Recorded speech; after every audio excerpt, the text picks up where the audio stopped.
Wow, you're so bright and fresh. It's amazing. You look great. Sydney, good morning, Sydney. It's so great. Oh, look, it's me. It's so lovely to be here, and I genuinely mean that. When I said it in Adelaide, I was lying, really, to be honest. But I really mean it. So, I mean, it's wonderful. I look around me, and there's so many people I know, old friends, familiar faces, new friends. It's really, some of you I've even slept with. I mean, it's a lovely start to the day. Thank you very much for turning up. So, my little rant today, over the next 20 minutes or so, I've entitled, "What the hell is going on?" Because I understand, if you could you try and eat quietly, please? Just chew slightly quiet, no. What the hell is going on? Because if you're a retailer at the moment, I think there's a couple in here. How many retailers, people with shops?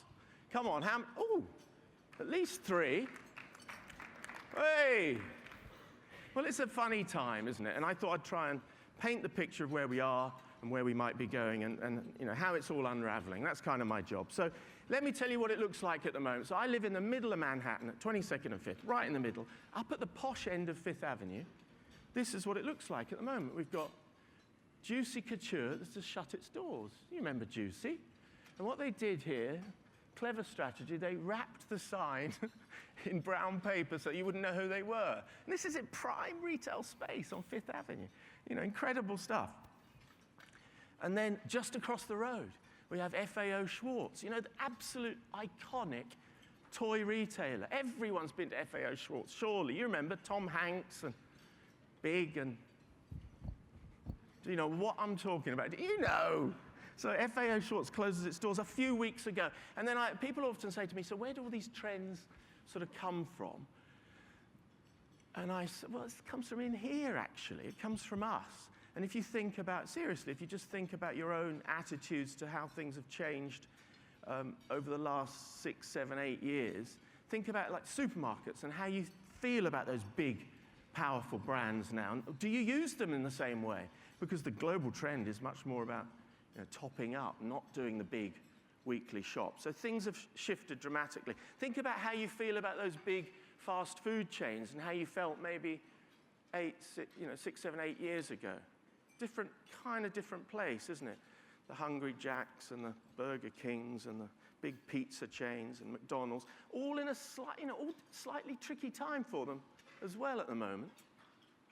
So the offline space, whatever we want to call it, streets, high streets are having a tricky time, and yet those powerful online brands, Amazon and eBay, are wanting to come and join the party. There's something going on when you've got these powerful brands such as this that want to join us on the high street, even though there are stores closing all over the place. And a good example of that is a brand called Warby Parker. If you don't know it, look it up. It's brilliant. It's a value glasses company. I don't know why I have to do mine, but there's high quality, good value spectacles. You get your eyes tested and all the rest of it. Fantastic online brand that now want to be offline. They want to be in the real world. And so they're building fantastic, beautiful, elegant flagships right across Manhattan and elsewhere. And then, of course, no, it's actually illegal not to do a presentation these days and not mention big data, so I just had to get it in. It's very important. But it's true, isn't it? I mean, this incredible thing that's happening. We're all feeding this giant monster, this huge cloud of information about all our personal habits, all our little anomalies, all that stuff is all going into this giant bundle of information. And what does that mean for retail? What is going to happen? What is the cloud going to do for the future of retail? And we've really got to get our heads around that because this is a new phenomenon. Part of which is already emerging, isn't it? It's already happening. Think about this, the Airbnb, that's also illegal, not to mention Airbnb and Uber. Sorry, but they're incredible, aren't they? I mean, these mighty powers that have just... There's Uber, that's Uber. Because I can't show anything else on Uber because it's in a kind of invisible concept. And they've become mighty and powerful and super rich in a couple of years. I mean, this is really significant time. And we've even got, just to add to the maelstrom, We've even got new currencies being talked about. So a very, very interesting time for all retailers. We're being filmed this morning, so we can edit that bit out. Come on, I'm allowed to swig. And of course, the other thing we have to bear in mind is that in the future, we're all going to have a 3D printer at home in the kitchen, so we don't need to go out anyway, just print the bloody thing. So, interesting, isn't it? Interesting. So robotics, I genuinely talked about this yesterday and said there was a news report about it. There was another one this morning. I streamed the BBC at like 3 in the morning because I can't sleep. And there's another report on robotics. We're being told that all our jobs are going to be replaced by robotics in the very near future. Okay, all of them. So next year when I come and do this, it's like, you'll all be robots in the audience. No, maybe not, maybe not. So it's starting to happen already. And this brand new hotel in Nagasaki in Japan has just opened a few weeks ago. And there's a robot at check-in. She's much politer than the real ones. She sort of wobbles a bit like this, and but she still says, "Can I have your credit card, please?" That's the first thing they all say.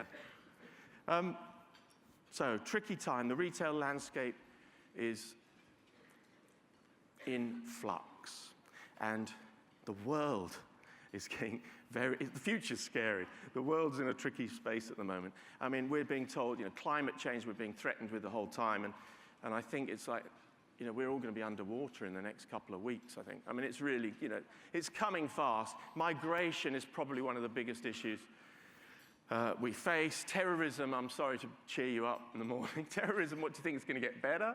No, that's going to get worse. The skies, very, very shortly, are going to be full of sort of bats, drones, bats carrying toothpaste. You're going to look up the sky, oh, no, that's mine, that one there. This is the future we face as retailers. Big data I've already talked about. So we've got this huge cloud that knows everything about each and every one of us. And then down here, little spotty nerds trying to hack into our identities, you see. It's difficult times. The good news about all this is we won't remember any of it. So every cloud has a silver lining, I like to say. So if any of you are in retail, frankly, I'm sorry. Did you know you can get everything online now, Amazon? Sorry, that's where we're going. So thank you very much.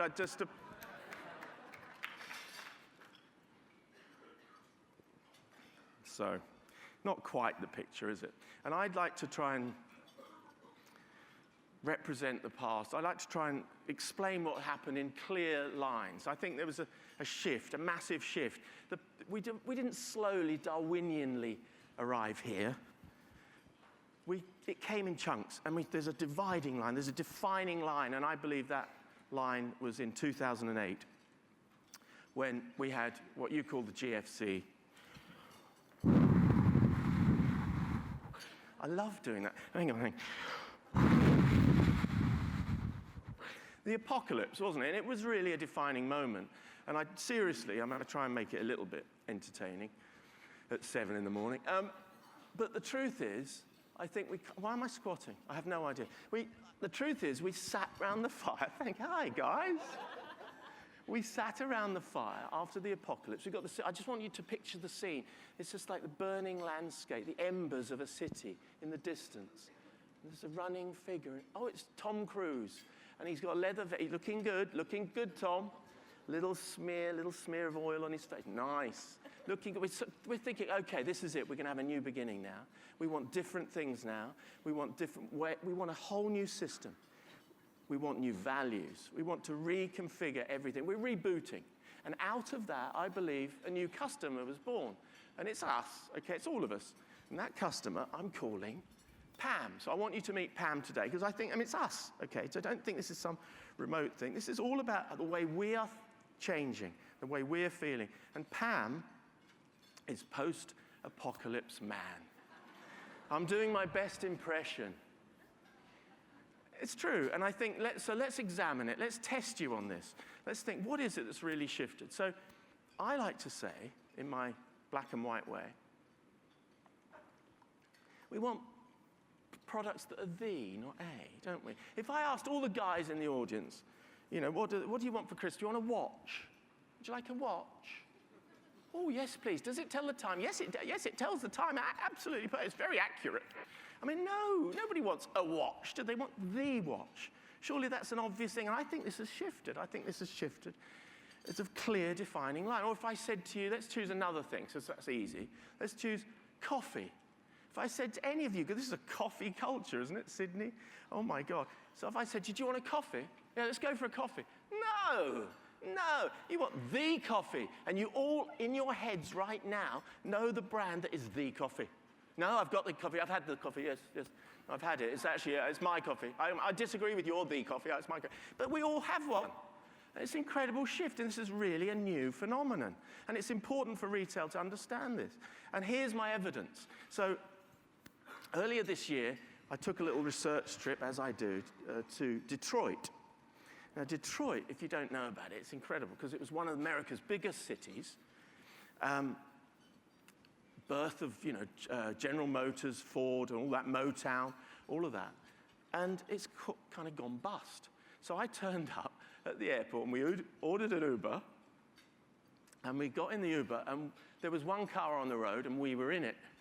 I mean, I'm serious. There are no cars in Detroit. It's literally empty streets.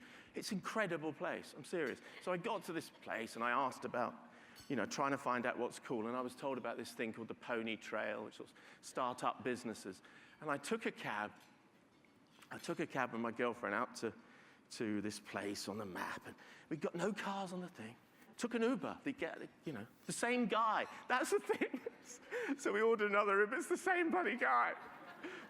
Anyway, sorry. So we get in this car, and we drive up to this warehouse, and it's like a big, it's blazing sun, and I'm walking around the warehouse. Like, Jesus Christ. And a girlfriend says, I'm not getting out. So it's kind of like that, okay? And then there's a big steel door with graffiti right across it. So I sort of open the steel door, and I might get mugged or murdered. And I walk in, and there's Pam.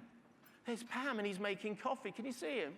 He's making coffee. And there's a line, there's a queue. There's a queue of people waiting for the coffee. It's incredible. There's no advertising, no signage, nothing. And that people are there. True story. I never lied to you, I promise. So you want some more evidence? How about this? Cronut. Have you heard about the cronut? You must have. Says Dominique Ansel came up with this brilliant idea. He basically got a croissant and a donut and forced them to breed. He said, come on. And it's brilliant. It's a little greasy donut. No, it's not. It's lovely. It's lovely, I'm sure. But I'd never had one, have I? Because I cycle up to this. This is all my photos, obviously, by the way. I cycle up to this place in Soho, in Manhattan, and there's a queue, a line, as you have to say in America. They don't understand what you mean. There's a queue like a good hour and a half long. And so did I have one? No, of course I bloody well didn't. I'm not stupid. But the other thing, it suddenly dawned on me, is that neither of any of the people in the queue, have they? None of them. It wasn't like someone that, I had one last night, and I've got to have another one this morning. I mean, no, of course not. So they're queuing up for thee, aren't they? They're queuing up for thee, so they can tick the box and say, I've done the cronut. Yeah, I have. I did that. Yeah, no, I didn't have to wait that long, actually, but, I've done it. Yeah, I'm ahead of you. I mean, they want thee, don't they, not A? And inside Dominique Ansel, of course, they're going, do you want to open the doors yet or not? Let them wait a little bit longer. Well, it's true, isn't it? It's the truth.